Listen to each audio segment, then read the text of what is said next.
Hello, and welcome to Mr. America, the Bearded Truth, covering political and social issues one liberty at a time, with entertaining insights of current events and important discussions on topics that affect us all, shining the torch of liberty and brightening the future by bringing libertarianism into our everyday life. And now, your host, the friendly neighborhood libertarian, Jason Lyon, Mr. America, the Bearded Truth on Muddied Waters Media. Oh, boys and girls. Oh, that's another great start to this all. Oh, man. Today's Friday. It's just after 2 p.m. Of course, we had to have some typical Muddied Waters issues. It's got to be trademarked at this point. Somebody out there has got to trademark it for us. Man. It's Friday. I'm so glad you guys are here with me. Thank you guys so much. Yes, I am Jason Lyon, Mr. America, the Bearded Truth. If you guys are catching us not on Facebook and you're wondering why, that's just another one of the things that we're struggling with right now. So Facebook doesn't really want us. I don't know why. We've been good for Facebook. Facebook's been good to us for the most part. They took away our like button, but we can let that sit where it may.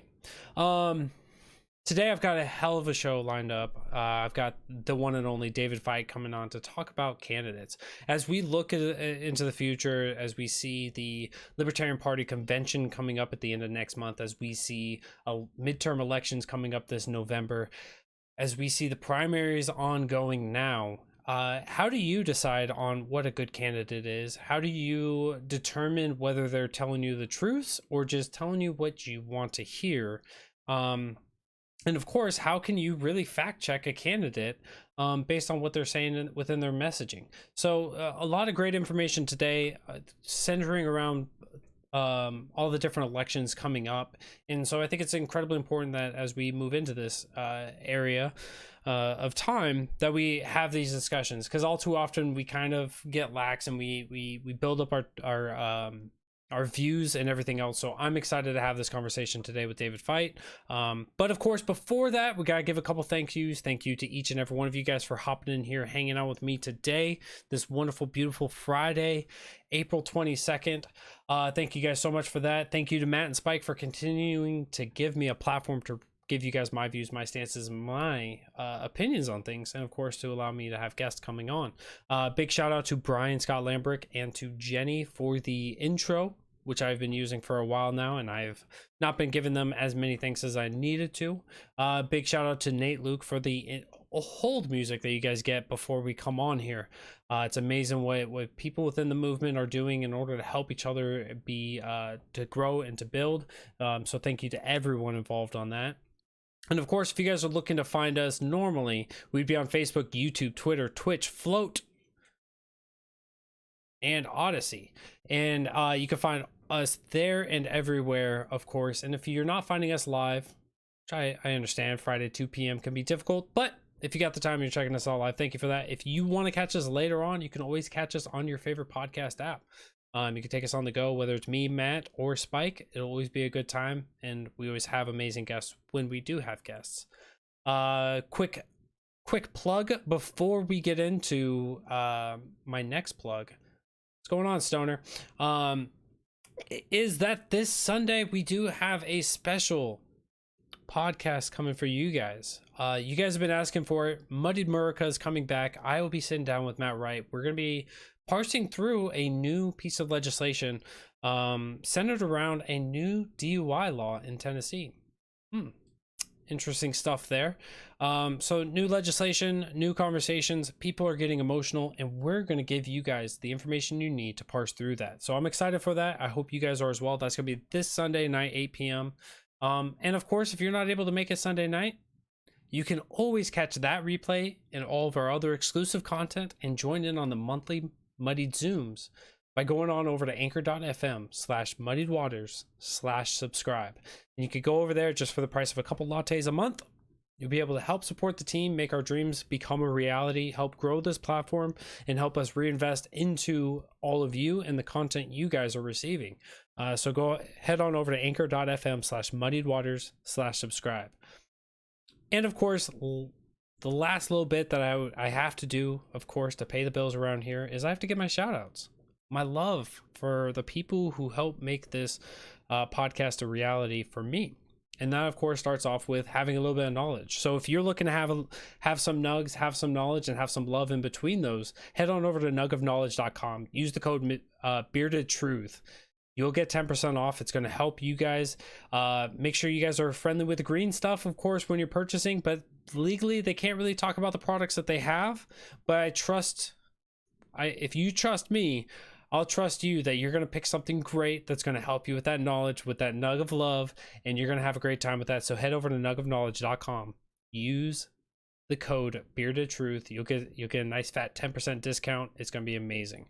Also want to give a shout out to Kelsey Lion Designs. If you guys are a business, if you are a Facebook page, a YouTube, if you've got a podcast, you've got events coming up, you're a candidate, you need Kelsey Lion Designs in your life. Head on over to kelseylyondesigns.com. She's going to help you out with anything and everything you need for branding and for packaging in order to help get your message sold. Get on over to kelseylyondesigns.com. Use the code Muddied Waters or Bearded Truth, and she'll give you a nice discount, and it will revolutionize the way that people look at you and your endeavors. Oh, almost took out the wrong thing there. And with that, I'm so happy to have him come back. David has been an amazing man, a principled man, and been making some moves and shaking things up a bit. So I'm excited to have him back. David, how's it going, man? For having me back on the show. It's great. Absolutely. Welcome back. And last time we had you on, we were talking, I believe that one was a little bit about cannabis and freedom and everything else. I may be wrong because it may have been on your podcast. I don't remember. Yes. We've done a couple episodes together and they all kind of blur for me too. Because last time we did yours and mine almost back to back. It was like within a week and a half of each other. I don't know which conversation was in which episode. Yeah, no, but it was a fantastic time every time. And so I'm glad to have you back. And getting to know you and seeing kind of what you've been doing, the reason why I wanted you to come on to talk about this topic is because you're not somebody who we would call a partisan person in the absolute terms. You look beyond the party in order to find great candidates. You engage on a level that most people aren't accustomed to. You work for campaigns, you work with campaigns, you work with candidates that you don't agree everything upon. You work to influence them, to change them. So you've got a wealth of knowledge in this arena of, let's see how we can actually affect candidacies and how we can affect elections. So laying that out, you're currently working on a campaign that's not a libertarian one. Correct. It's an independent one. And I think that may be a way forward for us to make some changes.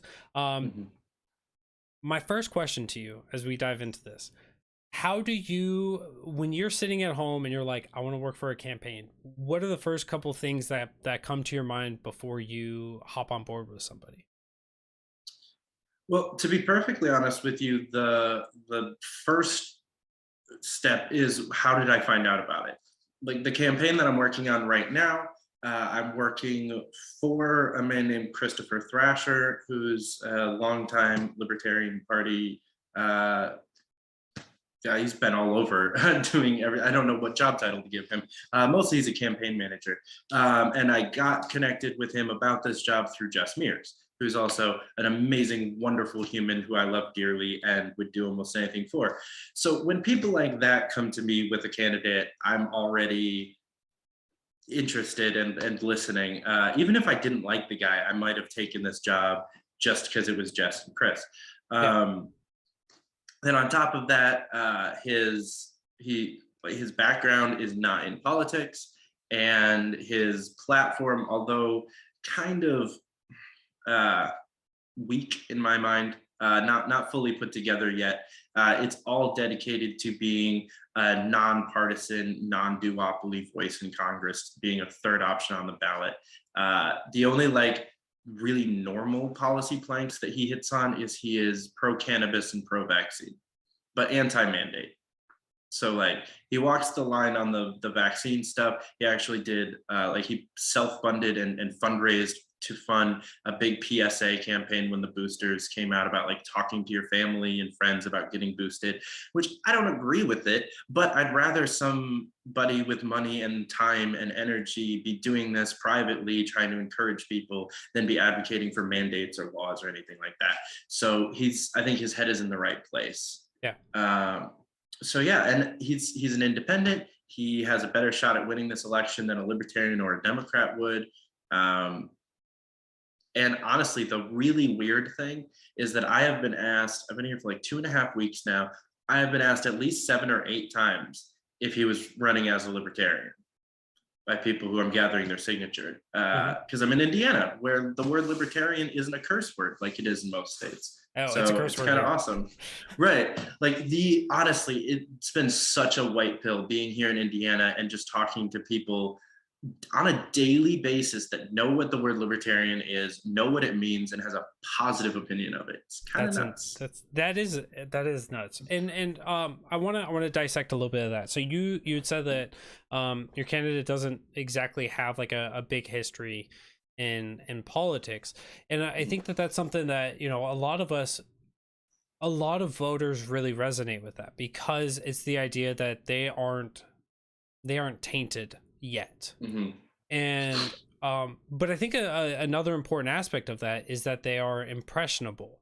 If you have experience in this realm, if you have a good philosophy, you can kind of take a little bit of that, look, I'll take you under my wing and help you kind of be able to form opinions around these stances that you have and work with them in order to move them on them. I think that we spoke previously about, I'm dropping her name, the libertarian heartthrob from the Democrat Party, ran for president. Oh, Tulsi Gabbard. Tulsi Gabbard, there we go. Oh my word, how about that name drop? But you worked with her and you helped influence some of her stances on things. That's somebody who's been within the party. That's somebody who's been within the Democrat Party. That's somebody who's been growing around this for some time. But somebody who's new, who's from the outside, you have that ability to influence them. And I think that that's important for us as we look out, as predominantly libertarians being viewers of this. If you can find that outsider who has some good stances, some stances you agree with, right? Not being in favor of mandates.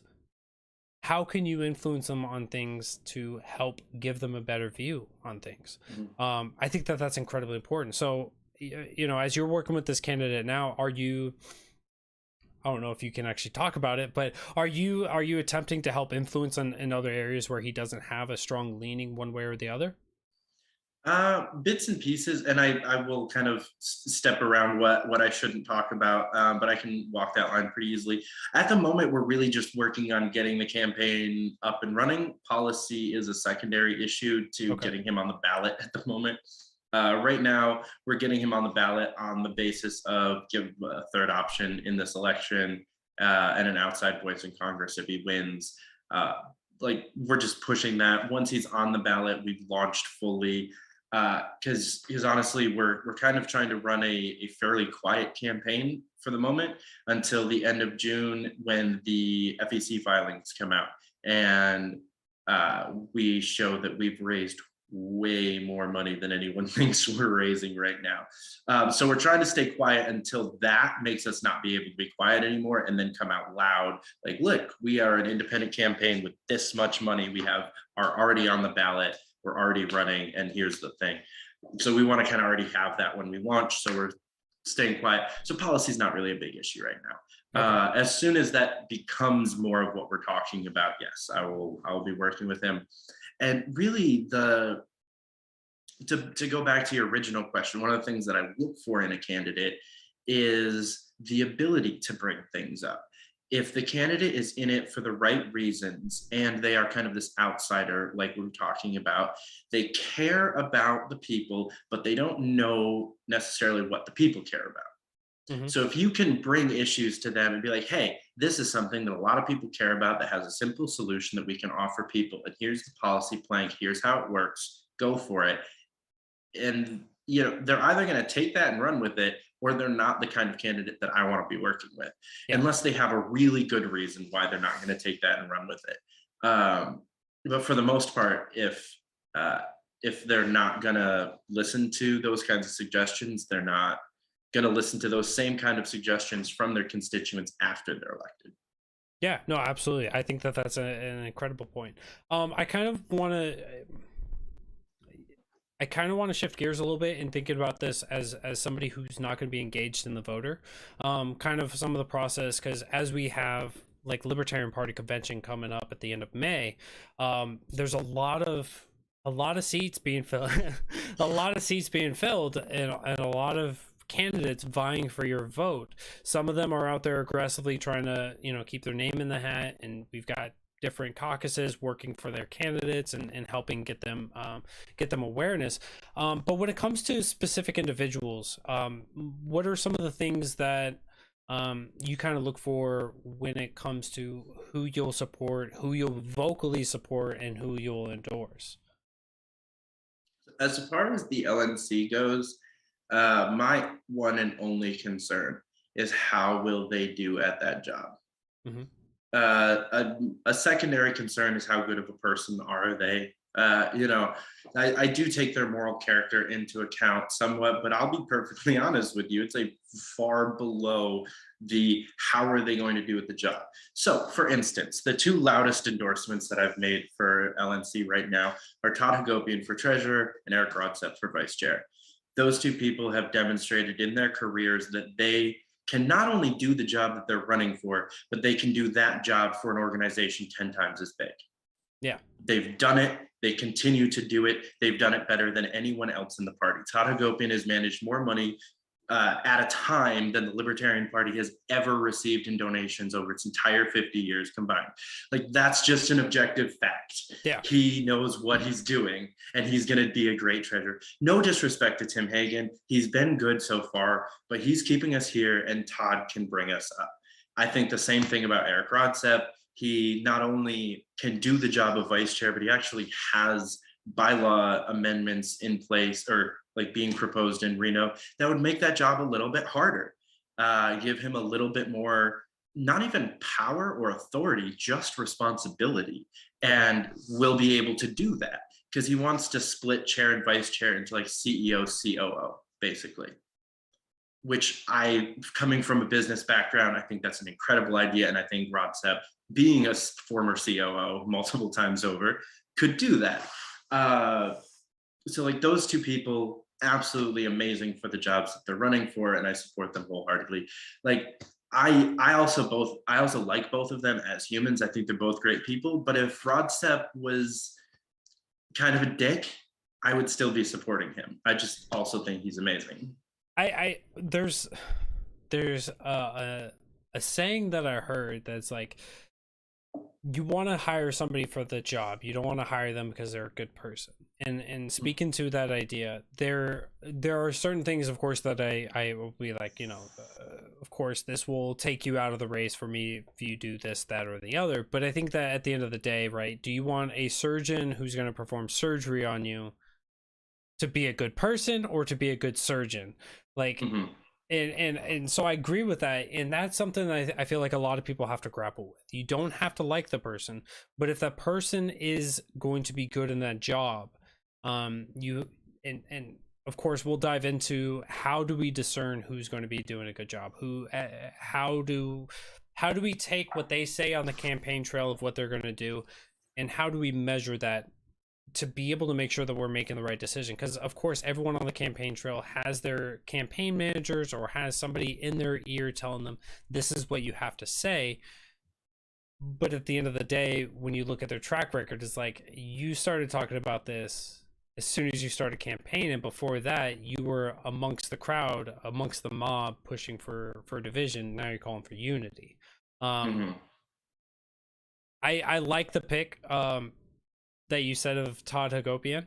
I haven't had many interactions with Eric, so I can't say one way or the other on there. I heard that there's a potential candidate who's going to be announced, nominated the day of in Reno.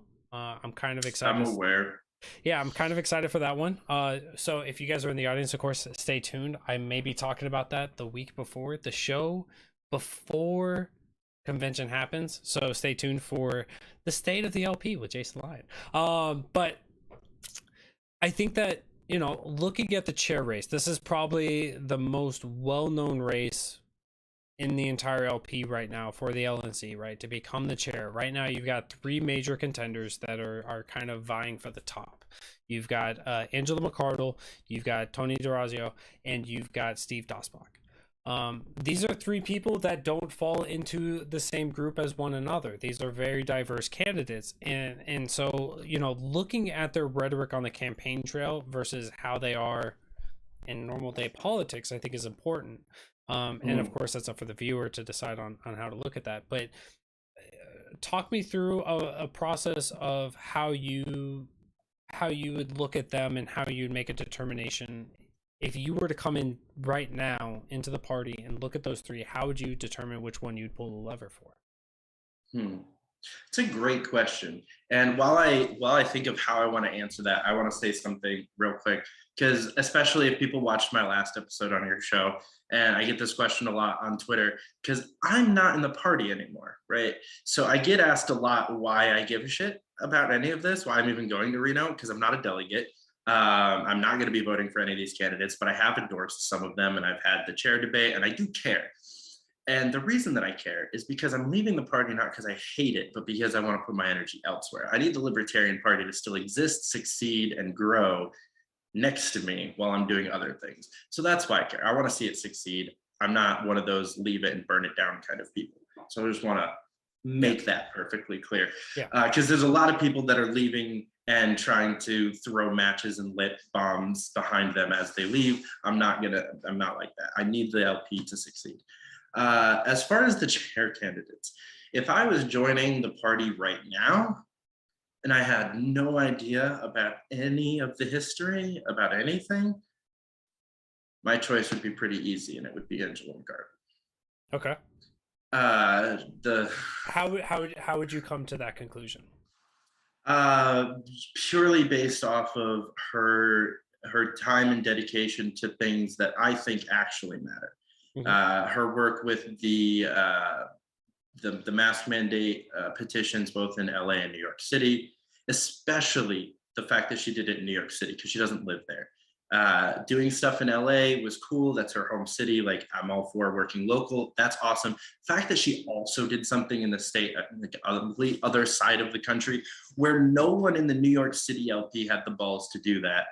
But Angela McArdle from California is doing more for freedom for New York City residents than the city party is. So, like, that's a big deal for me. And honestly, watching the Mises Caucus grow and do this takeover, if I didn't know how they started or how bullshit their original rhetoric was and how they came in attacking almost exclusively my caucus and my friends, I would have appreciated watching them come in and grow and seeing all of these young, fairly decent looking, fairly personable, like the Mises Caucus doesn't fit the autistic neckbeards from their mom's basement, like stereotype, like the rest of the LP does. They're actually like normal-ish people. Bro, I need to shave more than you do, bro. But your beard looks amazing. I appreciate that. No, and of course I don't want to dive into the topic of like Mises versus anti-Mises, because I think that should be left for the party members. I think, you know, kind of jumping off a bit of the bandwagon what you're talking about there of not being a part of the party but still needing the party to be successful. I think that resonates with so many people because we're seeing so many people in the party leave. They're not trying to throw those matches. They're just trying to grow. And they're saying, look, my energy, my efforts would be better suited in other areas than working for this party. I hope you guys are successful. I hope that you guys can become that third party that's actually challenging the power structure and everything there. But, you know, I'm going to go work for this PAC. I'm going to go work for this organization. I'm going to go work with these legislators. I'm going to go work with these communities and the grassroots and the criminal justice system, yada, yada, yada, where they can have immensely more impact in our communities and make changes. So, you know, as I'm looking out and I'm working with other organizations, I go, yeah, I'm not dedicating the same amount of time to the LP. There's a reason for that. So I think that that's important. So I think that you hit on a lot of good notes there of like talking about what has this candidate done. You know, you mentioned Angela McArdle, where she was working across the country as a chair or as an individual in order to promote liberty. So she's not just stuck in where she is. She she did come from the basis of freedom and liberty on that. I mean, as we talk, as COVID is still a centerpiece for a lot of people to discuss, it's not my forte, it's not something that I like to argue about much, but as people do have those discussions, this was a very pivotal point in this nation in recent history, and she was out there in the front runner. That absolutely commendable. So she's got those things, and I think that, you know, also talking about experience within the party, experience of she is the chair or vice chair, correct, of LA? She's the chair of LA County, and she's the secretary of California State. LA County is a larger affiliate than I think currently 27 of the state affiliates. Yep. So yeah, it's massive. And so I think that those are things that we have to look at when we're trying to discern a candidate. Looking at the work experience, look at how their experience, thinking about it from like a job interview. You want to see the resume, you want to see what they've done, what things actually correlate, right? So if I'm going to go work in the grassroots, they don't need to know that I was pushing shopping carts at Walmart for 6 months. They need to know that I was engaging with customers while pushing shopping carts. And so finding things that are relevant within the history of what has she done to accomplish this, and of course we can go through the other two candidates as well, and kind of their experience and where their background comes from. But that's a big one. And I think campaigning also highlights another big topic in this. As we look at, you know, Cajun Libertarian had a debate amongst the three chairs, and we've seen a couple other people doing that as well. I think you said you had one as well? I did just the two. Okay. It was after Dosbach announced, but like a few days, and I don't like Steve, and I don't, like, I was having a debate between the two people I was considering for chair. Okay. And Dosbach's not on my short list. Okay. So we've seen these, and so we've seen how they're engaging on the campaign trail, if you will. I don't know if we can call it a campaign trail because mostly it's all virtual, but it's just weird just coming from that different scope. But how do you discern who is speaking true to what they believe and what they will do in office versus I'm saying this because it looks good on my campaign?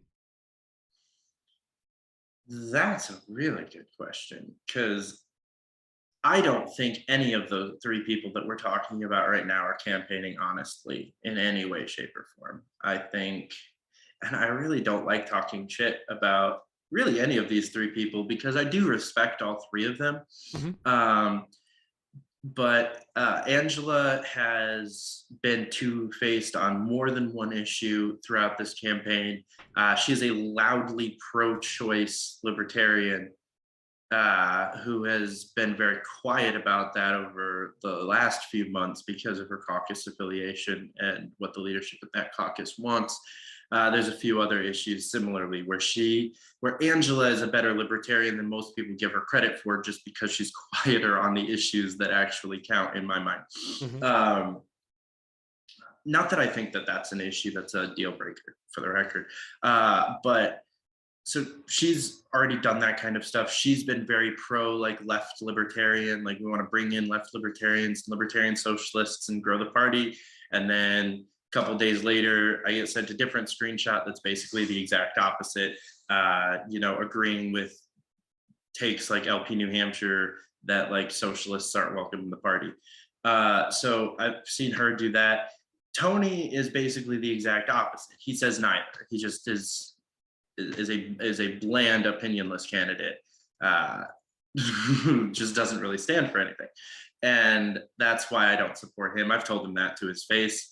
I think he's wishy-washy, and that's not something that jives well with the head figure of a national political party. You need to be able to actually have some of your own opinions. and just being like, whatever the people want, kind of Aaron Burr, you know. I think that's an incredible thing right there, because you kind of you said it without saying it, but there's a populist movement within the Libertarian Party, and just being popular within the Libertarians isn't necessarily going to mean that you stand for libertarianism. At the end of the day, you're going to stand for whatever people kind of want you to. If you find that to be convincing as a member of the Libertarian Party, and you say, I want to have somebody who's just going to kind of bend the way that 50% plus one says, that's the way you want to go on this, as opposed to, you know, I've sat down and I've tried to reason out every stance that I have against the libertarian philosophy to see if the libertarian philosophy is the correct decision, or if what I've come to is the correct decision, and I stand on those values indefinitely. I'm open for challenges, I'm open for those things, but my stance today is where I'm standing, and I won't bend on that just because you say, 50 plus one want you to change. That's an incredible thing when it comes to a candidate. How much of a populist are they, or how much are they driven by principles? And that's got to be something that you have to be able to discern. So we mentioned two of them. You've already mentioned that you don't really like Steve, but for fairness, let's go ahead and discuss him as well. I mean, he definitely, so the things that I will very much give Steve is he has the experience. So if you're watching this and you're still undecided, and what you're looking for is like, well, at least the party won't crumble in the next 2 years before the next chair election. Like, FEC filings will go through all right. Like, shit will still stay-ish. Dazbach is probably your best choice. He is 4 steps backwards, but still on the platform that we're on without like falling off into like complete disarray. So I will give him, you know, he was the chair, he was an executive director, he was Joe's campaign manager, he has the experience. However, those 3 things that I just mentioned, if you actually look at what he was doing while he was in those positions, I have some critiques, especially that last one, because Joe's campaign was an absolute shit show. Granted. I don't want to receive too much hate mail, so I've got to give some positive feedback for all 3 candidates. Yeah, real quick. That's why I'm taking all the shit for you, because like I can get hate mail from these guys. I don't care. I'm living with Tony DeRazio's campaign manager right now. See, there we go.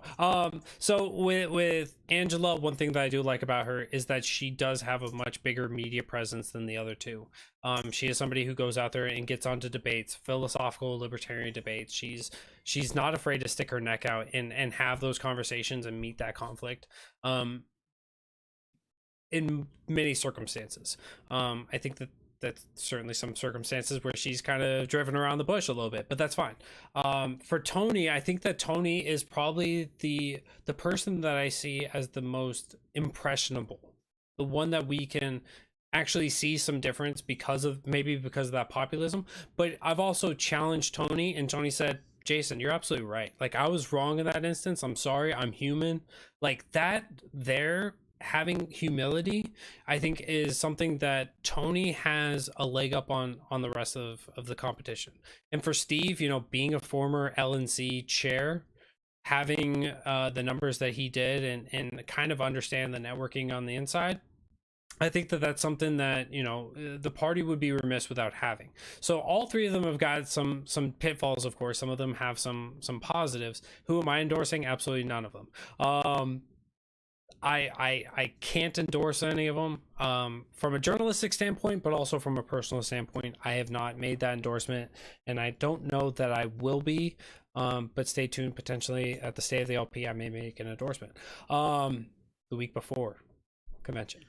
I do want to mention one thing, because I gave the if you're blank, Dazbach is your candidate spiel. I want to say the same thing for Tony.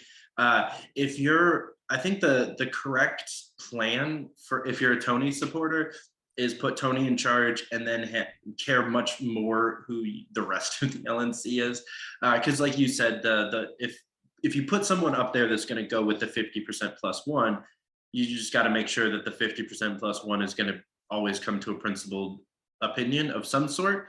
And I do think Tony at the helm with a split LNC that's coming to very, very toughly negotiated, contentious decisions, I think he wouldn't be terrible in that role, just because he's not going to try to push his opinion through that.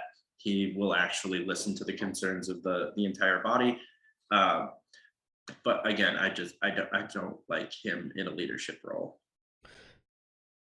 Granted. So I want to. But that's state drama. Like, he's from my state, so we have old got history drama there. Yeah, you got a lot of history there, and that's fine. So I want to take it away from the LP for a little bit and get you into another circumstance. So you are Joe Schmo living out in the middle of BFE. You've got two candidates on your ballot. One is Democrat, one is Republican. That's it. No third options. You've got. I want to know, how do you decide on what your priorities are to find what aligns with you? As we are libertarians, small L libertarians, big L libertarians, we kind of have our own priority list as to what are the principles most valuable to me. If you're somebody who values like gun rights, somebody who values gun rights, school choice, things like that, right? That's going to be on the right side of the aisle. But you also value things like cannabis and criminal justice reform and healthcare. How do you determine from your priority list the integrity of these candidates to actually make a stand for what you believe in? Because I think that to reference why this is an important question is because we often see candidates that will campaign and say, I'm going to fight for your gun rights, and you have gun rights advocates say, that's my candidate. He gets into office, he or she gets into office, and they go, oh, I'm not going to fight for that. I'm going to go do this. I'm going to go do that, and everything else. And so I think that there's a lot of failures there. How do you find out when your priorities are in alignment with a candidate, that they'll follow through? Or B, when you have two candidates that both are fighting for things higher in your priority list, how do you determine which way you're going to go with those? So I'll be honest, I've never been in this hypothetical where there's two great candidates on my ballot, but I worked in a couple of campaigns where our opponent was decent.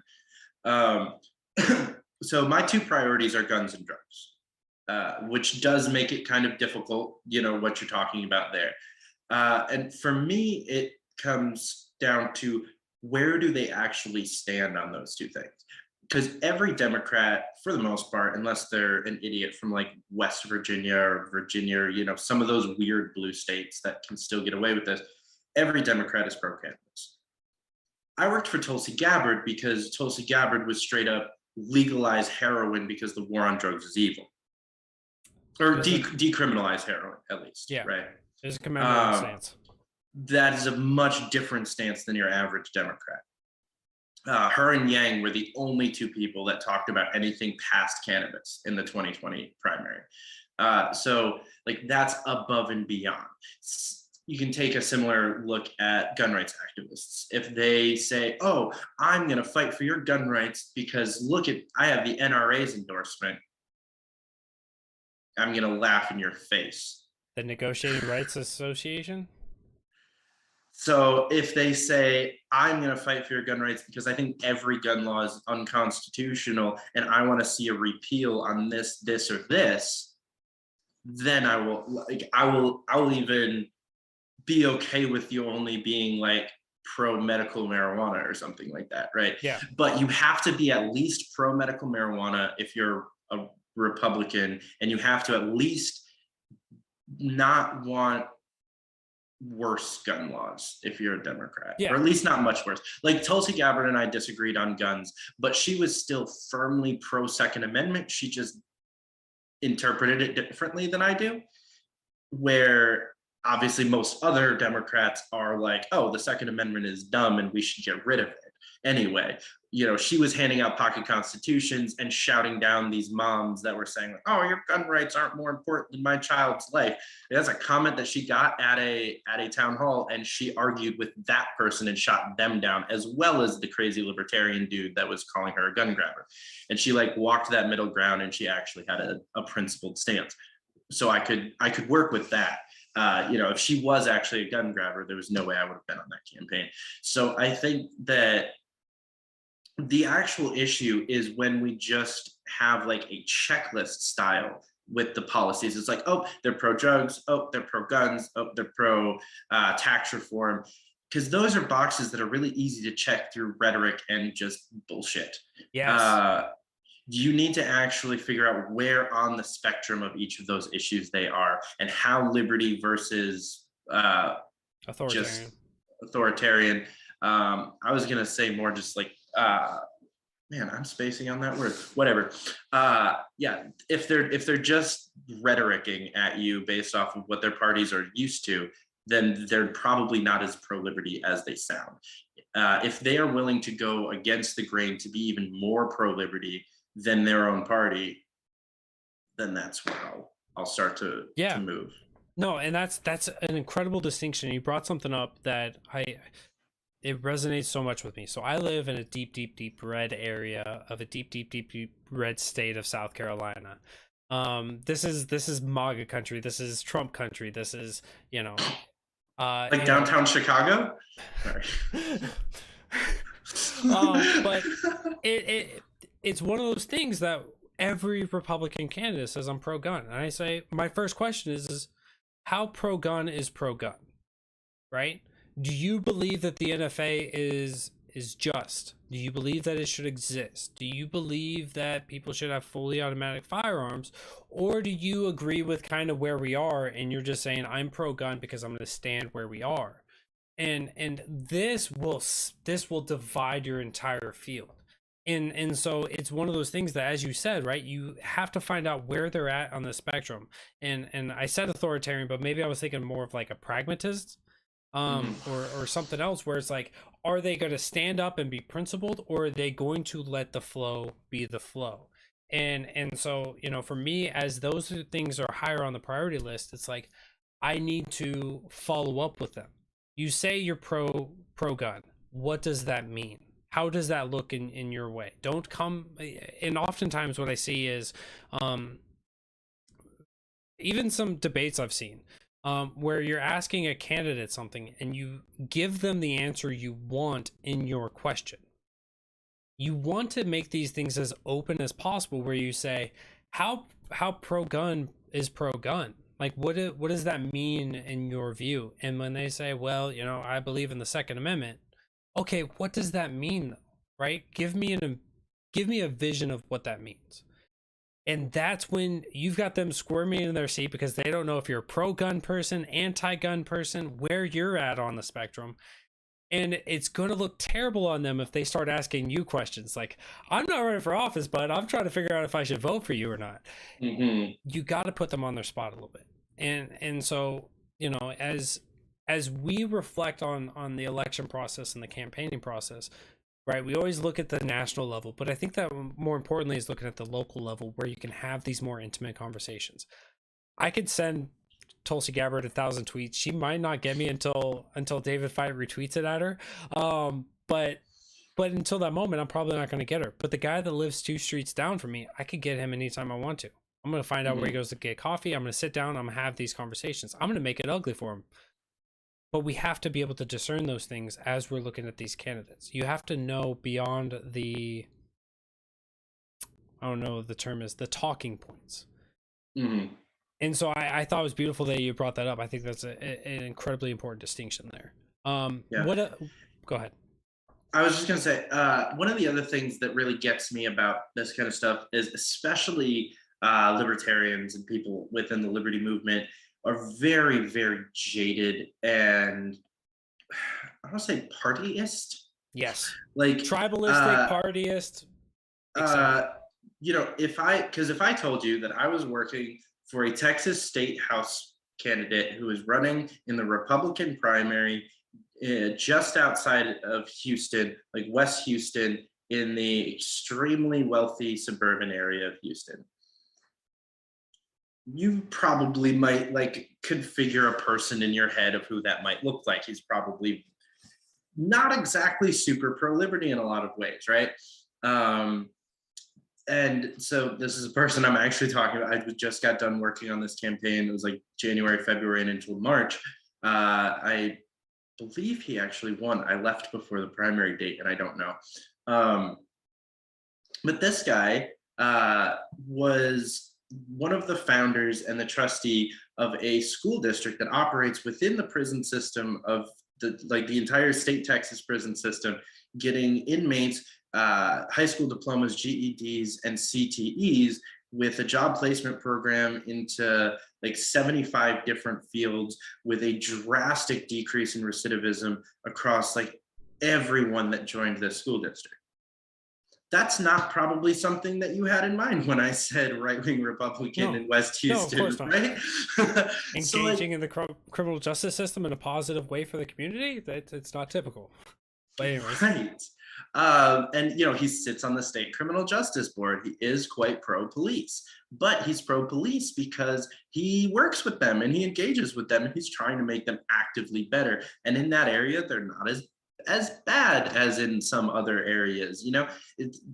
Dealing with the Houston police was night and day compared to what I'm used to with the NYPD or other like large cities like that. So I actually traveling and getting to interact with like Southern and Midwestern cops has made me a little bit less like ACAB fuck 12 like I have been for a while, because like I've actually had some positive interactions. And so like I think that one of the biggest issues that we have as liberty activists is just writing people off as soon as we find out that they check 3 of the negative boxes and like, oh, they must be terrible. Like, oh, this guy is pro-cop, he must be terrible. But in reality, this guy is doing more for libertarian activism, like anarchist-ish activism, than like most of us are. And there's so many other things on this dude's resume that are just incredible. And I was very, very pleased to work for him, even though we disagreed. He's pro-border wall. Okay, fuck it, I really don't care. It's an important thing, because it kind of, as you highlighted it, is I think that even if you weren't working on this campaign, if you were to see that, it's like that's an area where there is so much common ground that, as we talk about elections, your candidate's not always going to win, and when your candidate doesn't win, there will be a winner, and that winner, you can either work with them on issues that you agree upon, which I think would be incredible, or you've already burned those bridges during the campaign process because you were out there bad-mouthing them just as much as everybody else. You've lost your own credibility, and now nobody wants to work with you. We can move liberty forward by continuing to work with candidates even after elections, even if we don't like them on 99.9% of the things. I would love to work with Bernie Sanders on breaking down some of the barriers within healthcare.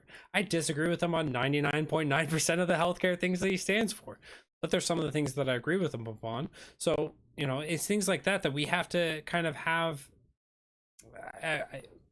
The Libertarian Party is not the only party doing this, but you have to have a little bit of decorum in the way that you conduct yourself, even as an individual, as just an activist or whatever else.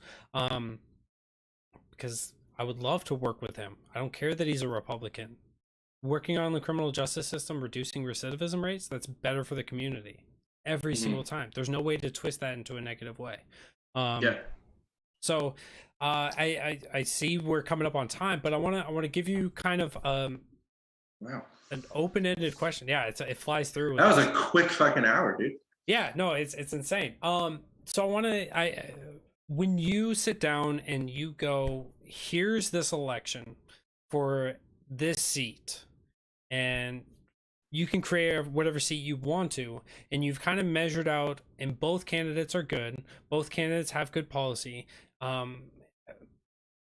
How do you decide when it's close on where to go for your vote when we don't have ranked voting? Because there are people, if I can use the LNC chair as an opportunity, there are people that are torn on, do I vote for Tony, do I vote for Steve, or do I vote for Tony, or do I vote for Angela, or do I vote for Angela, or do I vote for Steve, right? There's people that are going to have kind of those, well, I like the way that this person worked and that person worked. How do you come through that determination to say that this is the candidate that edges it out? So I'll actually go back to talking about that same Republican from Houston, Mano de Ayala is his name. I spaced on it earlier, but I figured That's it fine. out. The key thing for him that made me say yes. Well, I mean, I was already working for him when I met him, but that made me like excited and stuck with the campaign. Is he didn't want to go to Washington. I asked him why he was running for state house instead of Congress, and he said because Washington is a complete waste of time and that he has absolutely no intention of ever running for Congress. He's going to serve 2, maybe 3 terms at the state house and then go back to his law career. Done.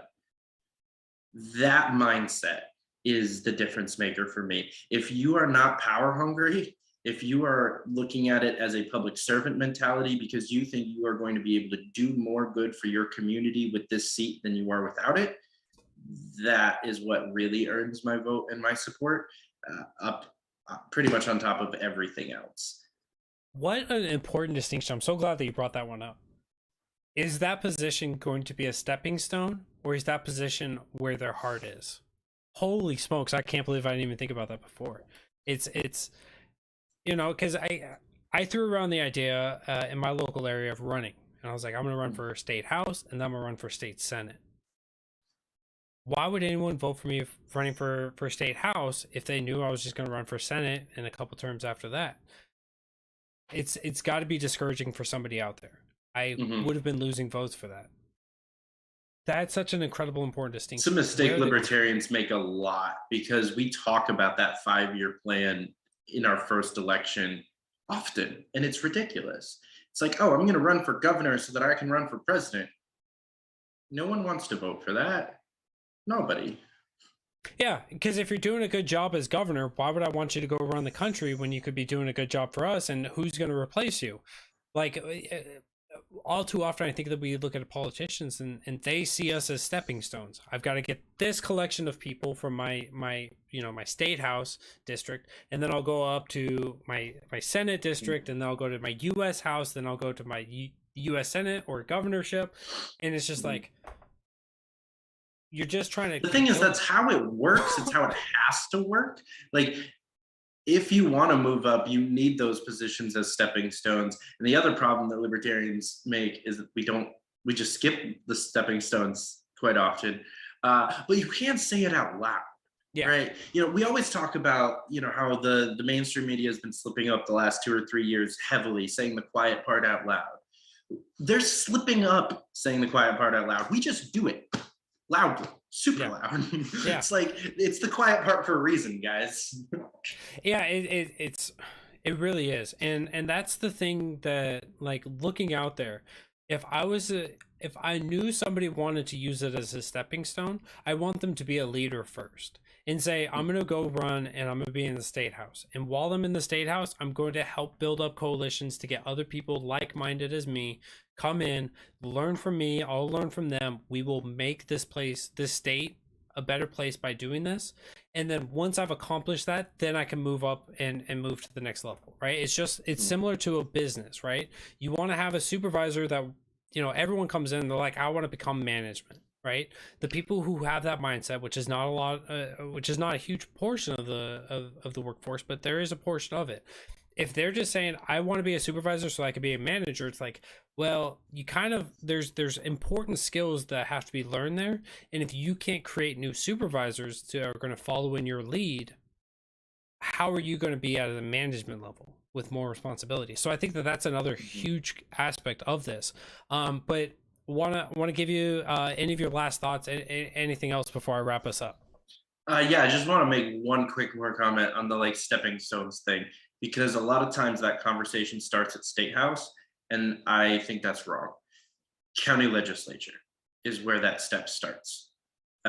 Those are much easier races to run, especially if they're district wide. We're talking a couple hundred to maybe a couple thousand people in your district. We're talking knock on every single door in your district is a doable task. Winning that race is an extremely doable task. Most states, they're not even partisan. So as a libertarian, you're even more likely to win those. And if you are able to get a majority of your county legislature, which again is not an impossible task, that actually affects elections in a tangible way that you have no ability to do on any other timeline. So if you can get a majority there and then get like a county executive as the head, as a libertarian who's in control of your county's elections, as a libertarian, the ability for a state house rep to come out of that county legislature is thousands of times easier. It's so much easier when the path is helped greased for new libertarians to come through. David, man, it's been a hell of a conversation. I love all of your input on today, and you know, we'll keep the partisanness out of here as much as we can, but there's a lot of great information here. So if you guys missed this conversation, if you guys came in late, I understand. If you guys missed it on Facebook, I'm sorry, we'll figure that out. But David, man, I appreciate your insight, your wisdom. Thank you so much for joining us. Thanks so much for bringing me on. This was absolutely amazing. I'll come back anytime you want me. Perfect. Sounds great. All right, I will wrap us up, and then I will see you in a couple moments, sir. Guys, girls, everybody, thank you guys so much for being a part of this today. As we're wrapping this up, Friday is typically the last show of the week. I consider Monday the first day of the week, for all you guys wondering. Sunday night, 8 p.m. Eastern, make sure you guys are tuning in here back on Muddy Waters Media. We will get Facebook working before then. We're bringing back Muddy America, so we'll have Matt Wright and myself parsing through a new DUI bill in Tennessee. It's a head scratcher. It's a heartstring puller. It's gonna need some parsing. So join us that night, Sunday night, 8 p.m. Eastern. We'll be here. We'll have a good time with that. So I appreciate you guys all for joining in this week. And of course, next week we'll see Tuesday night with Spike and Matt, Wednesday with Spike Cohen on My Fellow Americans, and Thursday night with Matt Wright. And then we'll be back here next Friday, 2 p.m. Eastern.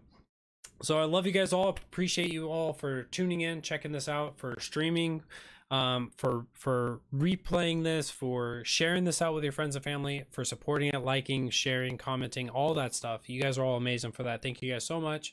And I will see you guys this Sunday night, 8 p.m. Eastern. Be good.